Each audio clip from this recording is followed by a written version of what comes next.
the Lord, hallelujah. దేవుని నామానికి స్తోత్రాలు, వందనాలు. I greet you all in the name of our Lord and Savior Jesus Christ. All the people watching live across the world, we welcome you to live Sunday fellowship of Shekinah Crusaders. ప్రపంచ వ్యాప్తంగా వీక్షిస్తున్న ప్రతి ఒక్కరికి కూడా మరి ప్రేమపూర్వక ఆహ్వానము మా Shekinah crusader సంస్థల నుండి ఆరాధనకు మిమ్మల్ని అందరినీ మరొకసారి ఆహ్వానిస్తున్నాము. So I request everybody to share this message in YouTube.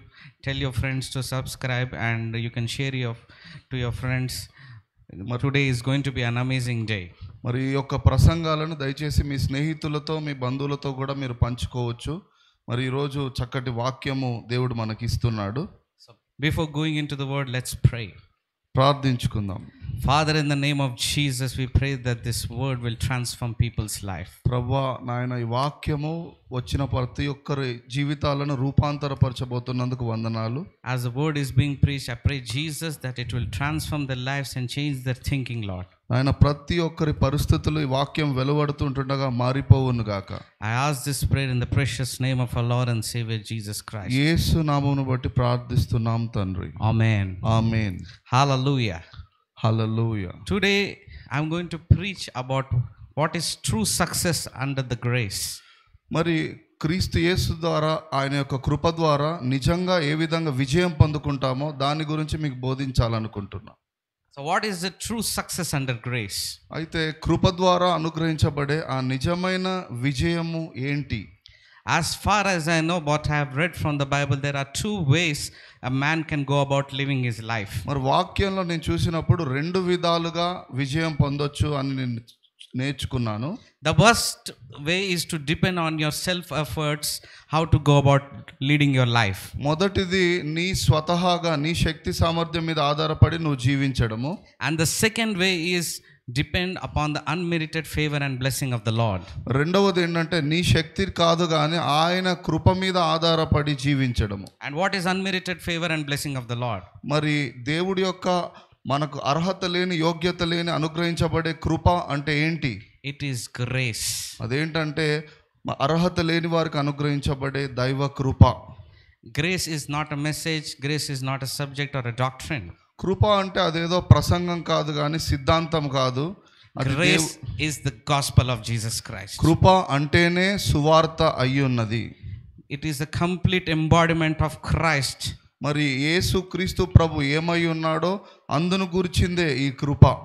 So as I told you, there are two ways to lead a life. One is depending on your self efforts and one is to depend upon the grace of the Lord. మరి గమనించండి, రెండు విధాలైన జీవిత విధానం కలిగి ఉంటున్నారు చాలా మంది. ఒకటి వారి స్వశక్తి మీద ఆధారపడడం, రెండవది ప్రభు యొక్క కృప మీద ఆధారపడి జీవించడం. I don't know about you, as for me and my house, we will depend on the unmerited favor and blessing of the Lord. అయితే మిమ్మల్ని గురించి నాకు తెలియదు కానీ నేను, నా కుటుంబం అయితే దేవుని యొక్క ఆ యొక్క కృప మీదనే మేము ఆధారపడి In జీవిస్తున్నాం. every area of my life, my family, my finances, all the areas of my life, I depend on the unmerited favor and blessing of the నా Lord. కుటుంబంలో, నా జీవితము, నా యొక్క ప్రతి ఆర్థిక పరిస్థితులు అన్నిటికీ కూడా ఆయన కృప మాత్రమే ఆధారమై ఉన్నది. The first way, the world's way, is dependent on what you have, what you have accumulated over the period of time.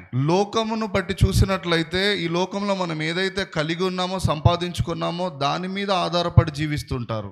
The success in the world system is determined and measured what you have accumulated over the period of time. లోకానుసారంగా విజయం అంటే ఏంటంటే నువ్వు ఎంత సంపాదించుకున్నావో నీకు ఇవ్వబడ్డ ఆ కాల వ్యవధిలో దాన్ని అదే విజయం అనుకుంటారు. The lands you have, the houses you have, the savings you have in the bank account, people merit that as success. నీకున్న ధనము, డబ్బు, పలుకుబడి, భూములు, మరి ఇల్లు, ఇవే విజయము అని లోకము అంచనా వేస్తుంది. People think that if I have a car and a house, I am a success in this world. ఒక కారు ఉంటే, ఒక బంగ్లా ఉంటే అది విజయము అని చాలా మంది అనుకుంటూ ఉంటారు. The world system is totally depend on what it is, completely your efforts.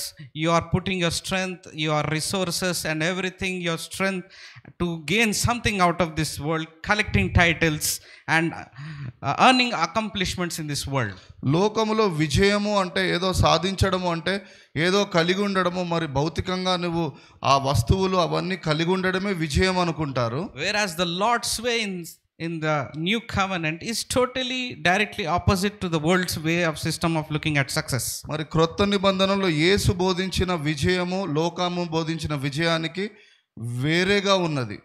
It is totally opposite. You can't deserve it and you don't earn it and you are not eligible for it. అయితే క్రొత్త నిబంధనలో దేవుడు చూపించే ఈ విజయం అనేది నువ్వు నీ శక్తి సామర్థ్యాల చేత నీ తెలివి బుద్ధి చేత సంపాదించుకునేది కానే కాదు. It comes by God's grace, what the Lord has accomplished on the cross. ఆ కృప అనేది ఉచితముగా మన యోగ్యతను బట్టి కాదు, ఆయన కనికరము ప్రేమను బట్టి సిలువ త్యాగమును బట్టి మనకు అనుగ్రహించబడేదే కృప. God's ways are higher and better than the world system. దేవుడి విధానాలు ఈ లోకము యొక్క విధానాల కంటే ఎంతో ఉత్తమమైనవి. It provides good and abiding success when you follow and depend upon the God's దేవుడి విధి grace. విధానాలను మనం వెంబడించినప్పుడు పాటించినప్పుడు మనకు విజయము మరి సమాధానము దేవుడు అనుగ్రహిస్తాడు. There is no middle road. ఆ దేవుడి విధానాలను వదిలిపెడితే వేరే మార్గం ఏది లేదు. ఇంకా You either live by God's grace or you depend on your self efforts. చూడండి, దేవుడి విధానాల మీదైనా నువ్వు ఆధారపడి ఉంటావు, లేదు అంటే నీ స్వశక్తి మీదైనా ఆధారపడి ఉండాల్సి You వస్తుంది. cannot mix your efforts and you cannot depend on God at the same time. అయితే కొద్దిగా నా తెలివి నా శక్తి సామర్థ్యం ప్రకారం చేస్తాను, ఇంకొద్దిగా దేవుడి విధానాలను కూడా నేను దాని ప్రకారం జీవిస్తాను అనుకోవడానికి వీల్లేదు. Be it anything, whether it is your health, whether it is your children's life, whether it is your finances, whether it is anything, you can depend on God's grace for your నీ daily success. జీవితంలో ఏదైనా కూడా నీ కుటుంబము, ఉద్యోగము, పిల్లలు, వ్యాపారం ఏదైనా దేవుడి కృప మీదనే ఆధారపడడం మనం నేర్చుకోవాలి. It was never about you. అది నీ మీద నీవు ఆధారపడడం కాదు. So it is totally dependent on what God has done on that cross. అది కేవలము సిలువలో యేసు సంపూర్ణం చేసిన సిలువ కార్యం మీద ఆధారపడడమే కృప. Now there will be some people who will say that God has died on the cross, he has finished the work, he has taken the curse on himself. Isn't it a man's part to do something?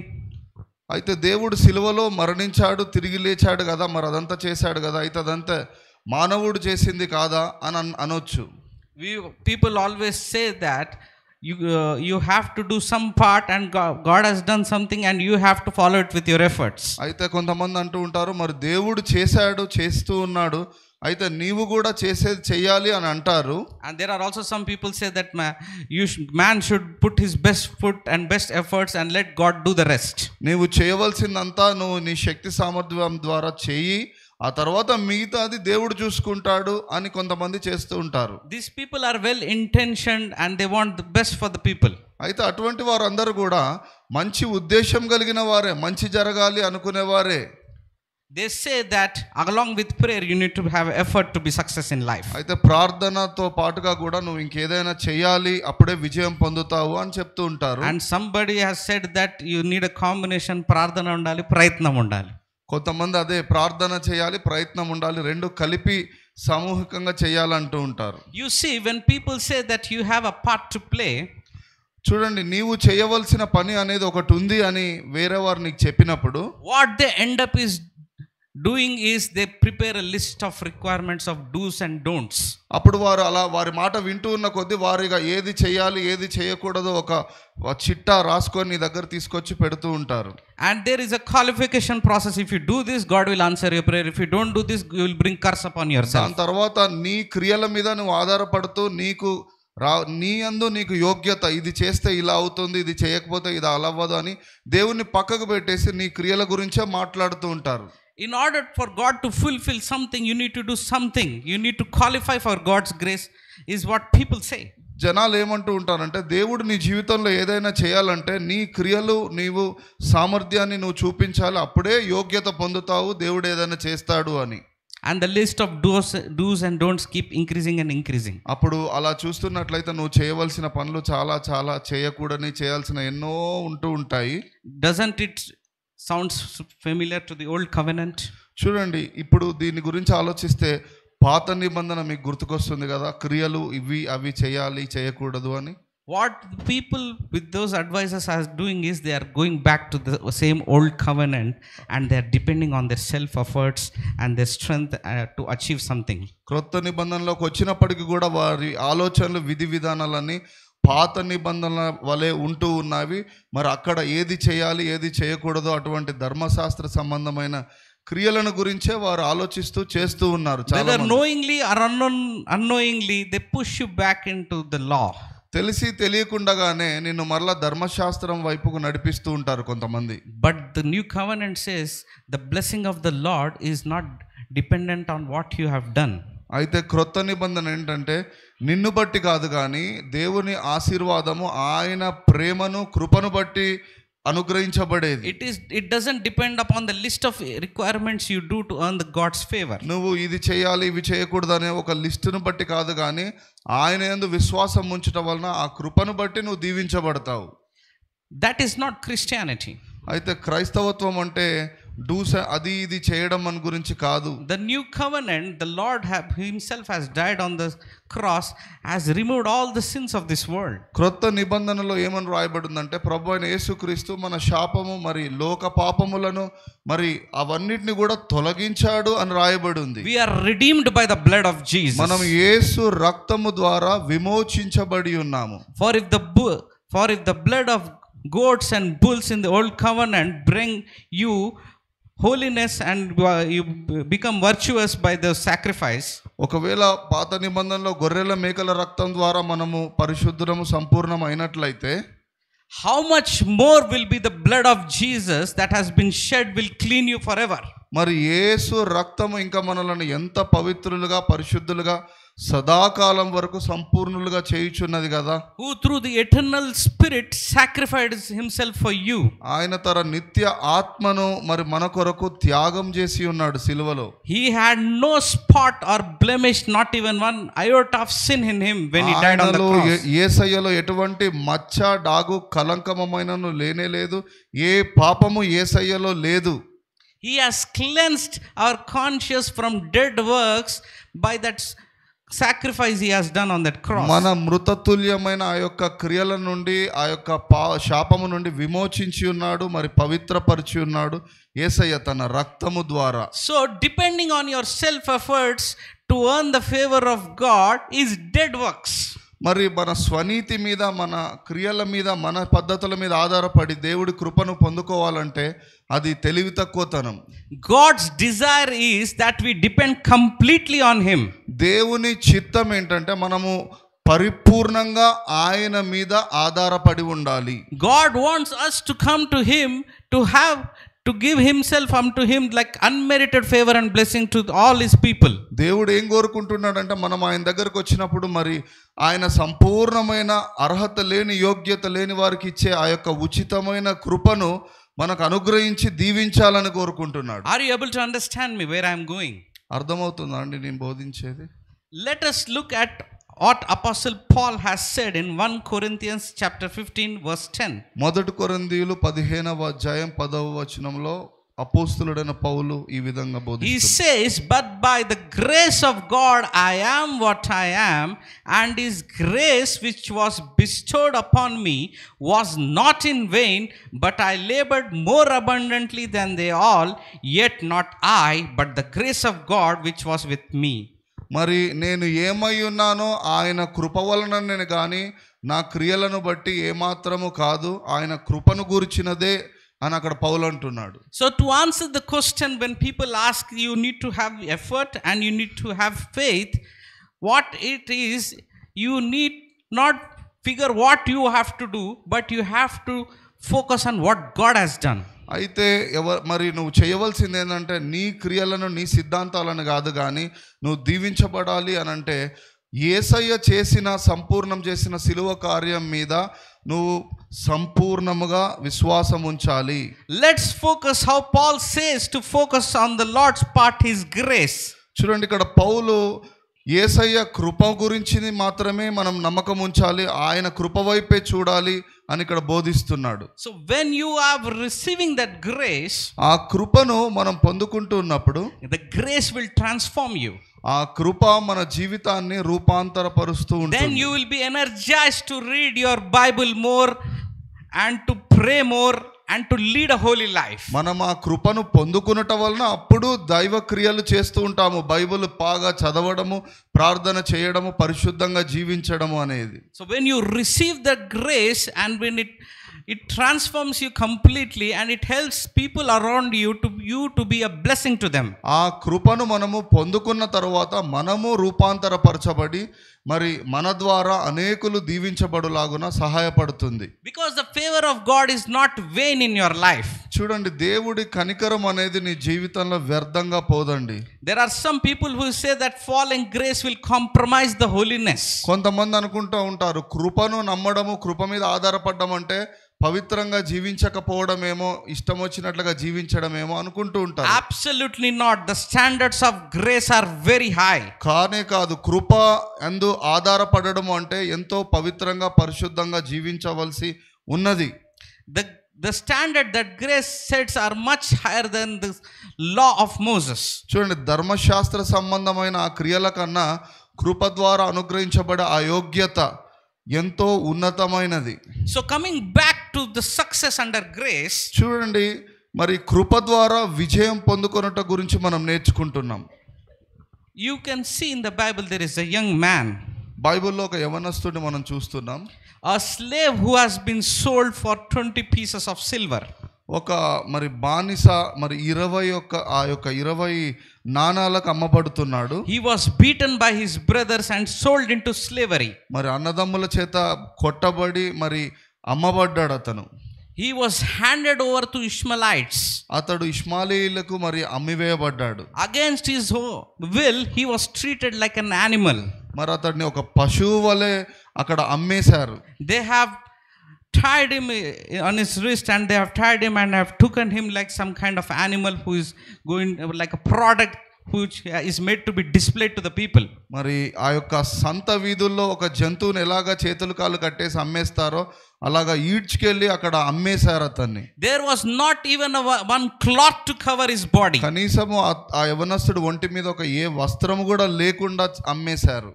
And he was in a foreign land where he has never been there and he was totally helpless.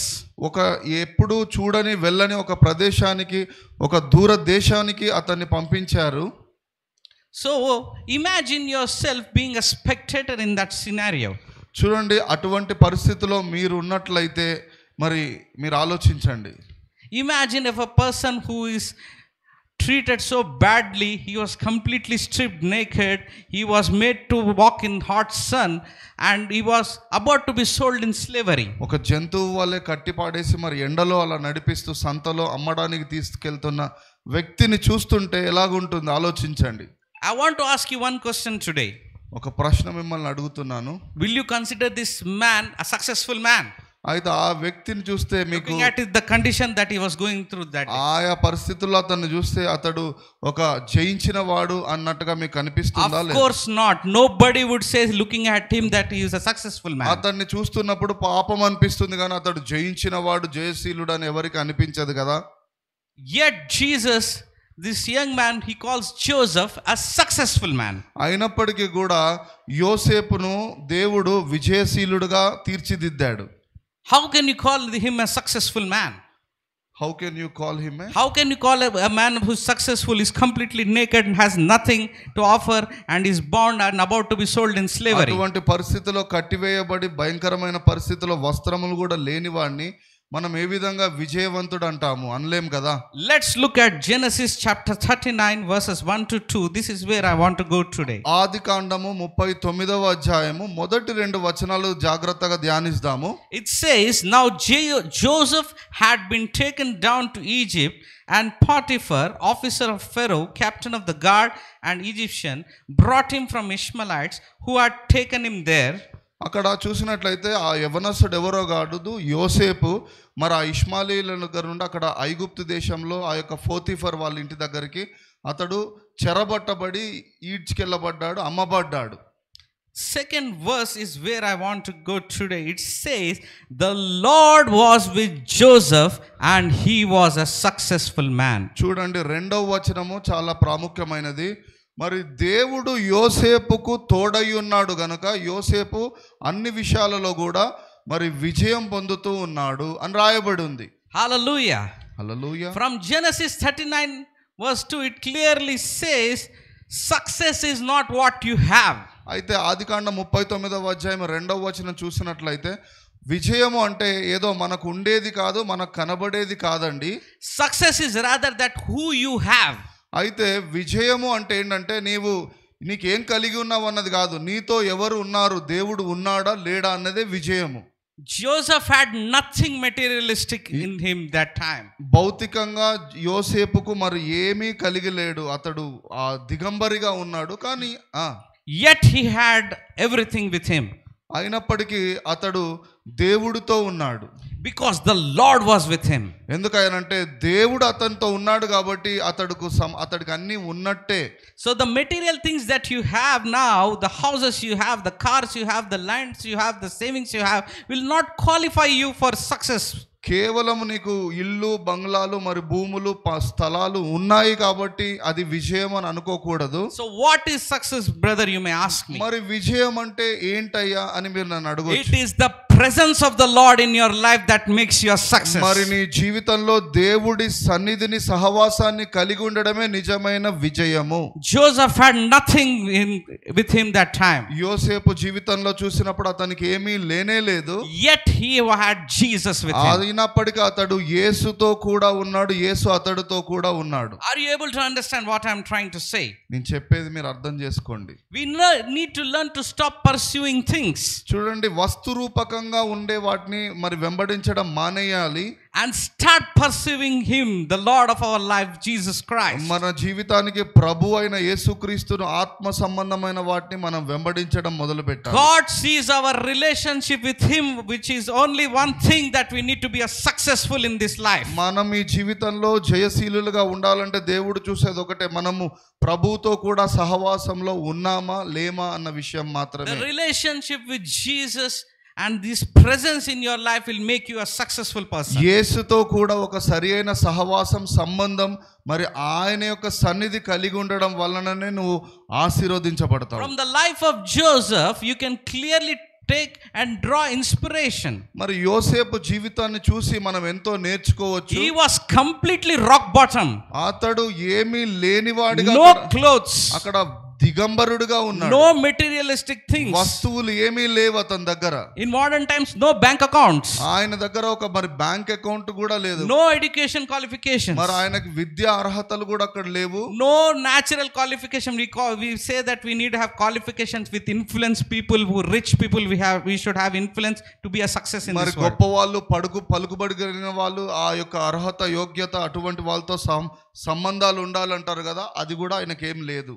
He had nothing, my dear friends. యోసేపు వద్ద ఏమీ లేవు. Thank God the Bible has recorded this story. దేవుని నామానికి స్తోత్రాలు. యోసేపును గురించి, మరి అతనితో ఉన్న దైవ సహవాసం గురించి బైబిల్ రాయబడి ఉన్నది. That Joseph had nothing with him. యోసేపుతో ఏమీ లేదు. So you and I can also begin and draw inspiration from Joseph's life. మనము కూడా మన జీవితంలో ఏమీ లేకపోయినప్పటికీ యోసేపును చూసి నేర్చుకోవాలి. If you think that you have nothing right now, ఒకవేళ నీవు అనుకుంటూ ఉండొచ్చు, నా జీవితంలో ఏమీ కలిగి లేను, నేను ఊరికనే ఉన్నాను అనుకోవచ్చు. Well, you can believe you have the presence of Jesus in your life. అయినప్పటికీ కూడా యేసు ప్రభు యొక్క సహవాసాన్ని, సన్నిధిని బట్టి నువ్వు సంతోషించాలి. You may not have houses, నీకు ఇల్లు లేకపోయినా, you may not have cash in your bank account, మరి నీ బ్యాంక్ ఖాతాలో డబ్బు లేకపోయి ఉండొచ్చేమో. you may have lot of debts and EMIs, ఒకవేళ అప్పులు ఉండొచ్చు. you may be owing to people.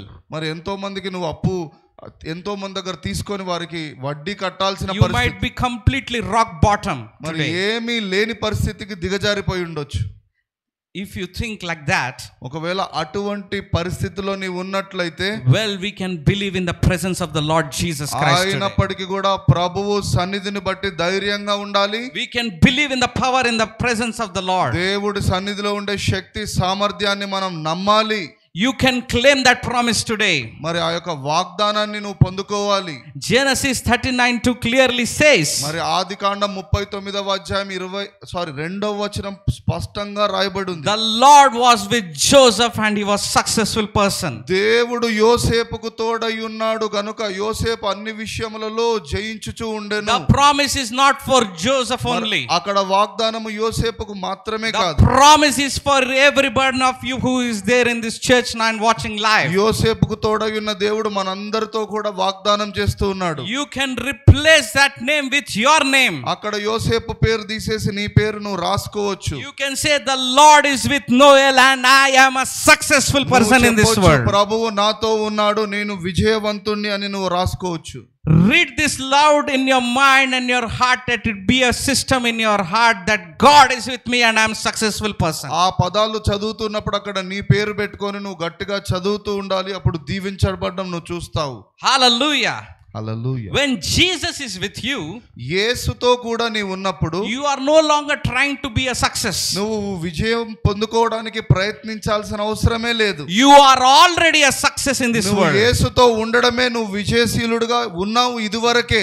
Jesus is your success and his presence in your life is success. నీలో ఉన్న యేసు వలన నువ్వు విజయశీలుడివే, ఆయన సన్నిధి వలన నువ్వు జయిస్తావు. Jesus is Emmanuel and Emmanuel means God with us. యేసయ్య అనగా ఇమ్మానుయేలు దేవుడు, ఇమ్మానుయేలు అనగా దేవుడు మనకు తోడై ఉన్నాడు. Hallelujah. Hallelujah. Which means God Almighty is always with us. సర్వశక్తిమంతుడైన దేవుడు ఎల్లప్పుడూ మనతో ఉండే దేవుడు. We know we struggle, we have our willpower, we struggle in our willpower, discipline, we need to achieve lot of things, we struggle in our life. మనము మన శక్తి సామర్థ్యాల మీద ఆధారపడి ఎంతో ప్రయాసపడి అది ఇది ఏదో చేయాలనుకుంటూ ఉంటాము. And our whole life self efforts will not bring you there what God's presence can bring you in one instance. దేవుడికి వేరుగా ఉండి మన శక్తి సామర్థ్యాల ద్వారా మన జీవితం అంతా కలిపి చేసేదానికంటే ఒక్క నిమిషము దేవుడి సన్నిధిలో ఉండటం వలన గొప్ప ఆశీర్వాదం నువ్వు చూడగలవు. If you are believing for something, నువ్వు దేని గురించి అయినా నమ్ముతున్నట్లయితే, you might have tried all your life, your talent, your hard work, your everything, but you have not got what you want and what you desire in your life through your efforts. నువ్వు దేన్నైతే ఆశిస్తున్నావో దాని గురించి ఎంతో స్వశక్తితో ఎంతో నువ్వు చేసి నీ సొంత శక్తి, తెలివి, బుద్ధి, జ్ఞానంతో ఎంతో చేసి కూడా నువ్వు కొన్నిసార్లు అది పొందుకోలేకపోవచ్చు. But when you spend time in the presence of the Lord, your breakthrough can release in a moment. కానీ ఎప్పుడైతే దేవుడి సన్నిధిలో సమయం గడుపుతూ ఆయన వైపు చూసి కనిపెడుతూ ఉంటావో నీకు విడుదల, స్వస్థత, ఆశీర్వాదం నువ్వు ఎదురు చూస్తుంది నువ్వు క్షణాల్లో పొందుకుంటావు. What you have tried from years to years, in one moment in the presence of the Lord and his anointing you can get it in one moment. నీ సొంత శక్తి మీద ఆధారపడి సంవత్సరాలుగా నువ్వు పొందుకోలేనిది కొన్ని క్షణాల్లోనే ప్రభువు సన్నిధిలో నువ్వు గడిపినట్లయితే నువ్వు జవాబు పొందుకుంటావు.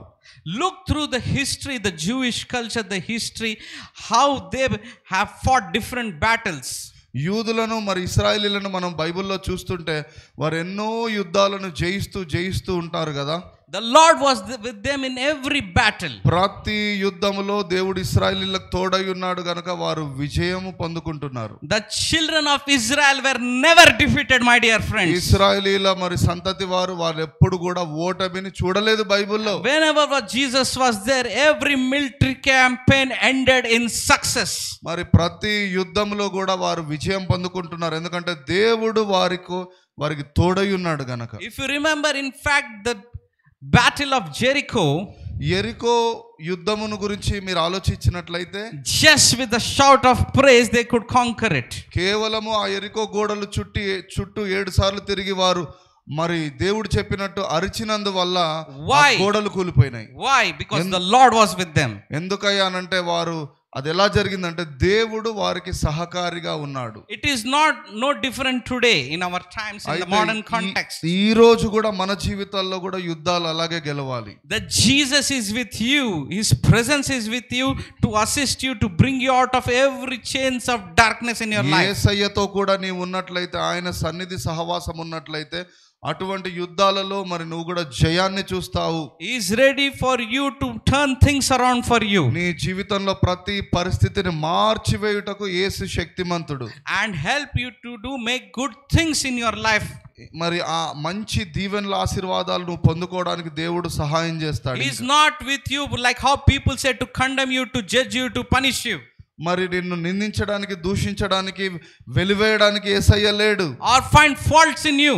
మరి నీలో తప్పులు దొరకబట్టడానికి యేసయ్య లేడు. When Almighty God is with you, మరి దేవుడు నీకు నీ దగ్గరికి రాగానే good things will happen for you. నీ జీవితంలో మంచిని చూస్తాడు, నీకు మంచినే చేస్తాడు. Good things will happen in you, around you, through you, in the name of మరి Jesus. ప్రభువు నీకు సహాయంగా చేసినప్పుడు నీతో, నీలో, నీపై, నీ చుట్టుపక్కల ఉన్న వారికి అంతా మంచే జరుగునుగా. I have seen time and again how God has been faithful. అయితే నా జీవితంలో వ్యక్తిగతంగా ఎంతో అనుభవాలు నేను చూస్తూ ఉన్నాను. దేవుడు నమ్మకమైన వాడు, మంచివాడు.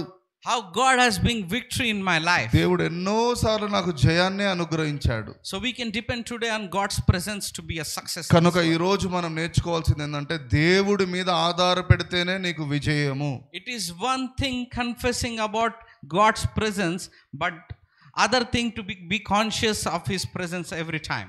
మరి దేవుడి సన్నిధిని ఒప్పుకోవడము, మరి దేవుడి సన్నిధిని మనం ఎప్పుడూ కూడా అనుభవిస్తూ మోసుకెళ్తూ ఉండాలి. Do you know the best time to feel the presence of the Lord is when you don't feel that he is there. చూడండి, నువ్వు ఎప్పుడైతే దేవుడి సన్నిధి నీతో లేదు అని నీకు అనిపిస్తూ ఉంటుందో, అయితే అప్పుడే దేవుడి సన్నిధి నీతో బాగా దగ్గరగా ఉంది అని నువ్వు తెలుసుకోవాలి, నమ్మాలి. You need to feel more when he is, because we cannot go by our feelings. ఎందుకంటే మనము మన యొక్క ఏదో ఆలోచనల ద్వారా, మన భావాల ద్వారా దేవుడి సన్నిధిని కనుక్కోలేము. People keep asking me, Noel, I don't feel God's presence. కొంతమంది నాతో అంటూ ఉంటారు, దేవుడి సన్నిధి నన్ను విడిచిపెట్టిందేమో, He is not with me. దేవుడు నాతో లేడేమో, I am struggling. నేను ఎంతో ఇబ్బంది పడుతున్నాను, My son's life is not correct. నా కొడుకు పరిస్థితి ఏం బాగలేదు, Nothing is happening in my daughter's life. మన నా కూతురు విషయంలో కూడా జరగాల్సిన కార్యాలు జరగట్లేవు, My husband is not treating me well. నా భర్త నన్ను సరిగ్గా I చూసుకోవడం, don't feel God's presence. దేవుడి సన్నిధి ఉన్నట్టు నాకు I am అనిపించట్లేదు, in total darkness. మరి చీకట్లో ఉన్నానేమో, I don't feel anything. ఏది దేవుడి విషయంలో ఏది నాకు మంచి జరగట్లేదు అనుకోవచ్చు. People keep telling me all these things. కొంతమంది ఇటువంటి మాటలు నాకు చెప్తూ ఉంటారు. So we don't need to go by feelings. చూడండి, మన యొక్క భావాలను బట్టి, ఆ వాటిని బట్టి దేవుడి దగ్గర అవి పనిచేయవు. Feelings are very deceptive. చూడండి, భావాలు ఎప్పుడు కూడా మనల్ని మోసపరుస్తూ ఉంటాయి. Emotional feelings will make you go into depression. కొన్నిసార్లు మానసిక భావాలు నిన్ను కృంగుదలలోనికి నడిపిస్తాయి. It will promote hopelessness in your mind. ఒక నిరీక్షణ లేని భయంకరమైన పరిస్థితిలోనికి నిన్ను నీ భావాలు నడిపించవచ్చు. Feelings are always deceptive. మరి నీ భావాలు అనేటివి Don't go by feelings. మరి నీ భావాలను బట్టి నువ్వు నడిపించబడదు. Go by the promise of the Lord. దేవుని వాక్యము బట్టి, వాగ్దానము, దాని యందు విశ్వాసాన్ని బట్టి నడిపించబడాలి. Go by his promise, for Emmanuel, he is with you. మరి వాక్యం సెలవిస్తా ఉంది, మరి ఇమ్మానుయేలు, దేవుడు మనకు తోడై ఉన్నాడు అని. As born again believers, we don't go by feelings, we go by the word of the God. ఆత్మ ద్వారా తిరిగి జన్మించిన మనము మన భావాలను బట్టి కాదు కానీ వాక్యమును, వాగ్దానాన్ని, విశ్వాసాన్ని బట్టి నడిపించబడాలి. You go by the truth. మరి సత్యాన్ని బట్టి నడిపించబడాలి. And truth will set you free. మరి ఆ సత్యము మనలను స్వతంత్రులుగా చేస్తుంది. So best time to practice his presence when you don't feel God. అయితే ఎప్పుడైతే దేవుడి సన్నిధి నీతో లేదు అని అనుకుంటుంటావో, When you feel God is like 1 million kilometers away from you. ఎంతో కిలోమీటర్ల దూరం ఉన్నాడు అని నీకు అనిపించినప్పుడు దేవుడు వాగ్దానాన్ని చదువుకో, దేవుడు నీతో ఉన్నాడని తెలుసు. Devil plays with your mind and feelings and emotions. అపవాది నీ మనసులో, నీ మనసుతో ఏదో మాట్లాడి నిన్ను మరి గలిబిలి చేస్తూ ఉంటాడు. God's word is our foundation and it is the truth. అయితే మన భావాలకు కాదు కానీ మన విశ్వాసానికి ఆధారం దేవుని వాక్యం. You see, it's all about Jesus. చూడండి, యేసును గురించిన వాక్యమే మనకు అవసరం. If Jesus is with us, you will be a success. యేసు మనతో ఉన్నట్లయితే మనకు అన్ని విషయంలో జయమే. He will give you success wherever you are going. మరి మన ప్రతి పరిస్థితిలో మనకు యేసుతో కూడా విజయమే. And you will see results in your life. మరి ఆ యొక్క ఫలితాలను, విజయవంతమైన ఫలితాలను మనం యేసు సహవాసం ద్వారా చూడొచ్చు. And God's way of success అయితే దైవికమైన విజయం అంటే is always through faith. అది విశ్వాసం వల్లనే పొందుకోగలం. And God's way of success is complete success in every area of your life. అయితే దైవికమైన విజయం ఏ విధంగా ఉంటుందంటే నీ జీవితంలో అన్ని రంగాలలో కూడా సమాధానంగా, whether it is spiritual growth, whether it is financial blessing, ఆత్మీయముగా, ఆర్థికముగా, whether it is good health, మరి ఆరోగ్యపరముగా, every area of your life you will be a success if you receive the unmerited. ఆరోగ్యపరం అన్ని రంగాలలో కూడా దైవికమైన విజయం నిన్ను వెంబడిస్తుంది. So today my message is, if God can do for Joseph, he can do for you as well. ఈ రోజు నా ప్రసంగం ఏంటంటే యోసేపుకు తోడై ఉన్న దేవుడు నీకును తోడై ఉండి నీకు జయాన్ని ఇస్తాడు. Joseph went from pit to palace. యోసేపు ఆ లోయలో నుండి మరి ఎంతో గొప్ప ఉన్నతమైన స్థితికి ఎక్కిపోయాడు. He went from a slave to being a prime minister of Egypt. ఆయన యొక్క మరి ఆ యొక్క చెరపట్టబడ్డ బానిసత్వంలో నుండి ఒక గొప్ప మంత్రిగా ఆయన మారిపోయాడు. So God's promise for you today is that his presence is enough for you to bring you out of trouble. దేవుడి వాక్యం ఏంటంటే ఆయన కృప, ఆయన సన్నిధి మనకు చాలు, మనం అన్నిట్లో నుండి విడుదల పొందుకోవచ్చు. As you are conscious of this fact in your life, అయితే దీనిని గురించిన విశ్వాసము, గ్రహింపు నీకు ఉన్నట్లయితే, that Jesus is with you in every situation, యేసు నాతో కూడా ఉన్నాడు అన్న గ్రహింపు నీకు ఉన్నట్లయితే, he will hold your hand and he will make you a success and lead you and guide you everywhere you go. ఆ గ్రహింపును, విశ్వాసాన్ని బట్టి యేసయ్య నిన్ను నడిపించి నీకు జయాన్ని ఇస్తాడు. Let us all stand up to our feet. కొన్ని నిమిషాలు అందరం నిలబడదాం. I pray that I speak Jesus presence all over your life. మరి మీ జీవితాలలో యేసు సన్నిధి వచ్చులాగున ప్రార్థిస్తా. I speak the name of Jesus of everything that you are going through in your life. నువ్వు ఏ పరిస్థితిలో ఉన్నా యేసు నామాన్ని నేను ప్రకటిస్తున్నాను. I prophesy turn around in your life this moment in the name of Jesus. నీ పరిస్థితి అంతా మారిపోవును గాక యేసు నామమును బట్టి. I pray Jesus over your family, Jesus over your children, Jesus over your finances and Jesus over everything in your life in Jesus name. నీ కుటుంబం మీద, నీ పిల్లల మీద, నీ ఆర్థిక వనరుల మీద యేసు ప్రభు నామమును బట్టి. I pray every need be supplied in the name of Jesus. ప్రతి అవసరత యేసు నామమును బట్టి నీకు తీర్చబడు. Every provision be fulfilled in the name of Jesus. ప్రతి అవసరత యేసును బట్టి తీర్చబడు. Every block that the devil has created you, I declare freedom today in the name of Jesus. అపవాది చేత పెట్టబడిన ప్రతి ఇబ్బంది తొలగిపోవును యేసు నామమున. Hallelujah. Let us all pray in spirit. Let us practice his presence today. అందరము ఆయన సన్నిధిలో ప్రార్థిస్తాం. Speak in tongues for 2 minutes. మరి కొన్ని నిమిషాలు మరి అన్య భాషల్లో మాట్లాడదాం. Let the presence of God, I see the strong anointing of God's presence. ప్రభు అభిషేకాన్ని నేను అనుభవిస్తున్నాను. Speak in tongues. Speak in అన్య tongues. భాషల్లో ప్రార్థిస్తాం. Oh Jesus, let your presence come down in the name of Jesus. సన్నిధి దిగి Oh వచ్చు. riala baba barra baba shekele marabo rabakashandri. Oh Jesus, thank you Jesus. Rika mara baba bala bara horia kala mare bele kele robo sandri. Oh riba baba baba baba baba. Fire in the name of Jesus. పరిశుద్ధాత్మ Fire in the name of అగ్ని Jesus. యేసు నామమున. Let your Holy Spirit touch, Lord. పరిశుద్ధాత్మ Catch the fire in the name of అగ్ని Jesus. దర్శించు. Oh hallelujah. Thank you Jesus for your Hallelujah. wonderful. Thank you Jesus for your unmerited favor in ప్రభువా our life. నీ కృపను గురించి స్తోత్రం. Thank you Jesus. ప్రభువా, Father, in the name of Jesus, I pray for this congregation. ప్రభువా యేసు నామమును బట్టి వీరి కొరకు ప్రార్థిస్తాం. I pray that the unmerited favor and blessing of the Lord be multiplied in everybody's life, నీ Lord. ఉచితమైన కృప ఆశీర్వాదం వీరి జీవితంలో కలుగును. We pray for every stronghold to be broken in the name of ప్రతి Jesus. బంధకము తొలగిపోవును గాక. Every delay of manifestation of your blessings be released today in the name of Jesus. ఆలస్యమయ్యే ప్రతి ఆశీర్వాదం వీరికి దొరుకును I గాక. pray for promotion in the name of Jesus. ఉన్నత స్థితికి వెళ్ళుదురు గాక. I pray for everybody who is believing me for marriage, let marriages happen in the name వివాహాల of కొరకు Jesus. నాయన ప్రార్థిస్తున్నాం. I pray Jesus that whoever is believing for a child, let every womb be opened in the name of Jesus. గర్భఫలం యేసు నామమున కలుగును గాక. Let there be joy in the people's life, Lord. సంతోషము సమాధానము కలుగు. Every depression, discouragement, I rebuke it in the name of Jesus. మానసిక బాధ యేసు నామమున తొలగిపో. I speak your name and I prophesy healing in the body in the name of Jesus. నామమున స్వస్థత ప్రకటిస్తున్నా. I pray healing begin right now, Lord. ఇప్పుడే స్వస్థత From the top of your head to the soles of your feet, I pray healing be released in the name తల of Jesus. మొదలుకొని అరికాల వరకు స్వస్థత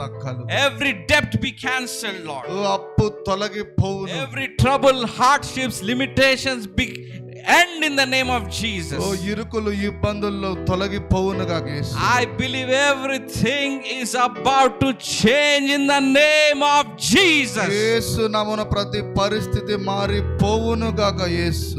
I call all these things done ఇవన్నీ ప్రభు పేరట జరుగునుగా in the name of Jesus. యేసు నామమున. Let everybody say amen. అందరం ఆమేన్ చెప్పు. Amen. Amen. Amen. Amen. Now may the grace of our Lord and Savior Jesus Christ and the love of God the Father and the communion of sweet fellowship be with us, especially with Shekinah fellowship and everybody who is here, Lord, now and forevermore. Be with us, Lord. Thank you, Jesus. Amen.